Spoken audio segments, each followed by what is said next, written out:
Hello, I had some views about leadership some days ago, so I thought to make this clarification.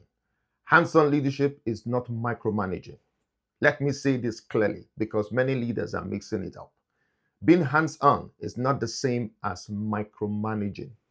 So when the pressure increases, targets, uncertainty, expectations, that line starts to blur. But hands on leadership is about being present. Micromanaging is about trying to control everything.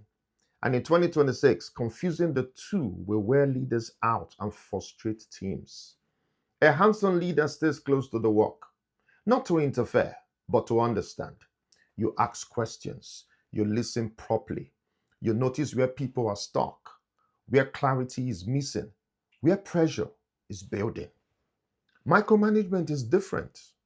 You are close because you don't trust the process.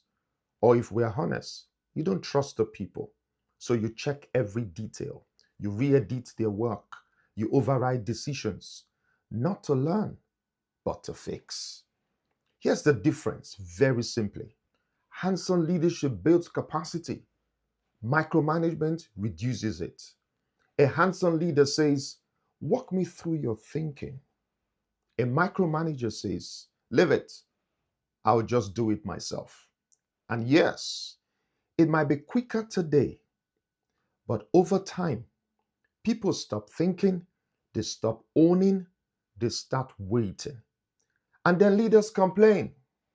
My team lacks initiative. But initiative didn't disappear, it was trained out of them. Hands on leadership is adaptive. It understands that leadership is not about being the cleverest person in the room. It's about creating the conditions where others can think, can decide, and can grow.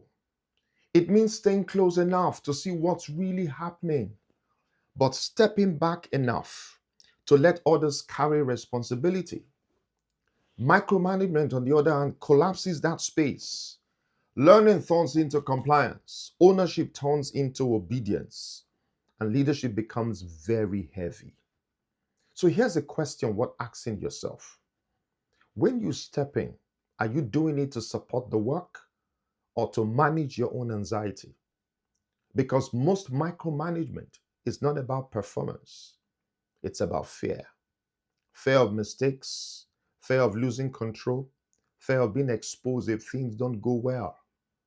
Hands on leadership doesn't pretend that fear isn't there, it just refuses to let fear lead. Hands on leadership says, I don't need to control everything to lead effectively. And that shift from control to presence is one of the most important leadership moves you can make right now in 2026 to make your work of leadership more effective. I hope this helped someone. See you soon. Keep leading well.